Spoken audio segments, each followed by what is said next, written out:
Bonjour et bienvenue dans ce second tutoriel Blender Malaxoft. Alors dans ce second tutoriel je vais vous montrer comment faire du texte 3D avec Blender. Voilà, par exemple ce fond d'écran, là mon fond d'écran a été fait avec Blender en 3D, hein, donc ça donne un rendu plutôt sympa et c'est très rapide à faire, hein. Vous allez voir. Allez, on démarre. Donc je lance Blender. Alors il y a déjà des choses que j'avais expliquées lors de mon premier tutoriel, donc je ne vais pas redétailler à nouveau. Je me mets en mode screencast et on y va. Donc je vais commencer par supprimer le cube et créer un objet plan, un plane, que j'agrandis en faisant scale S. Je lui associe un matériau, histoire de rendre un peu la chose plus jolie. Je sais pas, du jaune, pour changer, pourquoi pas. Le cloud, alors le mode cloud, hein, c'est le mode nuageux, hein. Je sais pas si ça va faire très joli mon truc là. Ouais, pourquoi pas. Donc voilà, maintenant j'ai mon sol. Alors, pour ajouter du texte, donc on fait create toujours, et là texte, vous voyez, le texte est ici. Donc ce que je vais faire, je vais déjà le tourner de 90 degrés sur l'axe des X, l'axe rouge, pour le rendre perpendiculaire au sol. Vous voyez? Je descends un petit peu la lampe pour qu'on le voit mieux. Hop, je vais la mettre là. Et là, si je fais F12, vous voyez, on voit très bien le texte, hein, mais il n'est pas du tout en 3D, il est à plat. Alors, pour commencer, déjà, on va changer le texte, le contenu lui-même. Donc pour ça, on fait Tab pour passer en mode édition. Vous vous rappelez, je vous avais déjà expliqué dans le premier tutoriel, donc on peut faire Tab ou on peut faire ici Edit Mode, hein, c'est pareil. Et là, je saisis avec mon clavier, hein, tout simplement. On va faire Malaxoft. Voilà. Alors, une fois que mon texte est écrit, je vais utiliser la propriété ici texte, vous voyez. Alors, dans cette propriété texte, on va utiliser ces paramètres ici. Le paramètre extrude va permettre donc justement d'étendre en 3D le texte. Donc je vais mettre un 0.2 par exemple. On a les valeurs de 0 à 1 comme toujours avec Blender. Vous voyez, donc ça donne pas mal, hein. Donc si vous vous approchez, vous voyez que c'est pas terrible au niveau de la qualité. Donc on va utiliser justement les deux autres paramètres. Def qui va permettre de faire en fait, c'est du bewell en anglais, hein, c'est-à-dire qu'on va arrondir un petit peu les angles, hein. Donc je vais mettre 0.015 par exemple. Voilà, ça c'est pas mal, hein. On peut peut-être faire 0.02. Voilà, c'est impeccable.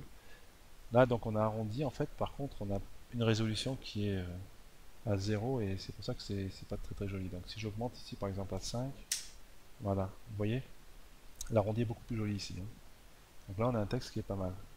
Si je fais F12, voilà, il est pas trop mal. Donc je vais juste le tourner un petit peu sur l'axe des Z, je le passe en mode rotation, on va tourner un petit peu comme ça. Voilà, est-ce que c'est mieux là? Ouais, c'est pas mal. Je me remets en mode translation. Ouais, très bien. Alors, on va maintenant créer une matière pour ce texte. Donc, pareil, hein, l'icône matière. Je vais appeler mon matériau texte et je lui associe une couleur. Alors, on va mettre du gris, hein, bon, un petit peu plus foncé. Et une texture, pareil, je peux le laisser en cloud. Et la couleur, je vais mettre du bleu clair. Voilà, qu'est-ce que ça donne? Ouais, c'est pas trop mal. Ok. Donc maintenant, ce qu'on va faire, je déplace un tout petit peu là parce qu'elle n'était pas forcément au bon endroit par rapport à la caméra. Vous voyez? Donc je vais utiliser le mode lock caméra. Je vous avais montré ça dans la première vidéo. Donc lock caméra, vous faites 0 et vous avez la vue du caméra, hein, la caméra. Donc on peut faire comme ça, vous voyez. Là c'est pas mal. Je refais 0, hop. Je vais agrandir un petit peu mon sol. Et là, ouais c'est pas mal. Enfin bon, je vais quand même déplacer un peu la lumière parce qu'elle est juste au-dessus là, ça c'est pas terrible. On va la mettre là, c'est mieux là. Voilà, c'est impeccable. Ok, très bien. Alors, une dernière chose avant de finir, c'est que là, on est en mode texte, hein. Donc ça a des avantages, mais c'est un gros inconvénient, c'est qu'il y a beaucoup de transformations ou de propriétés Blender qu'on ne peut pas appliquer à du texte.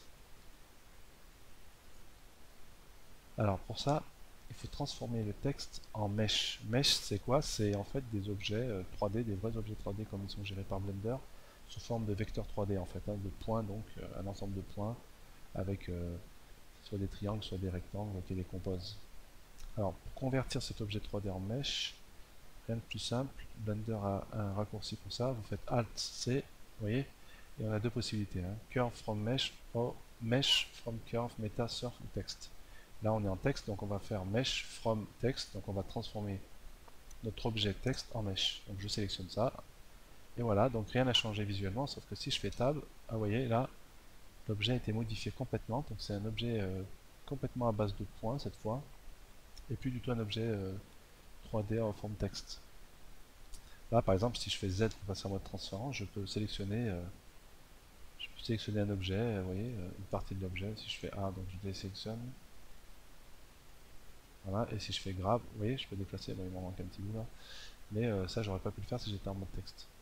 Par contre, là, l'inconvénient, c'est qu'on peut plus utiliser comme on faisait tout à l'heure. Alors, je reprends, donc je disais, là, j'ai sélectionné mon T, juste pour vous montrer en fait on est en mode mesh. Donc, vous voyez, hop, j'ai pu sortir le T de l'ensemble. Et ça, on n'aurait pas pu le faire en mode texte, hein. Par contre, l'inconvénient, c'est que là, je peux plus faire comme je faisais tout à l'heure et écrire du texte comme j'étais en mode édition et rajouter du texte à volonté, quoi. Et ça, c'est le côté négatif de la chose, hein. Vous voyez. Donc voilà, maintenant la vidéo est terminée. Et puis j'espère que vous avez apprécié cette petite vidéo Balaxsoft simple. N'hésitez pas si vous avez des commentaires à faire ou des demandes. Je ferai mon possible pour vous aider. A bientôt.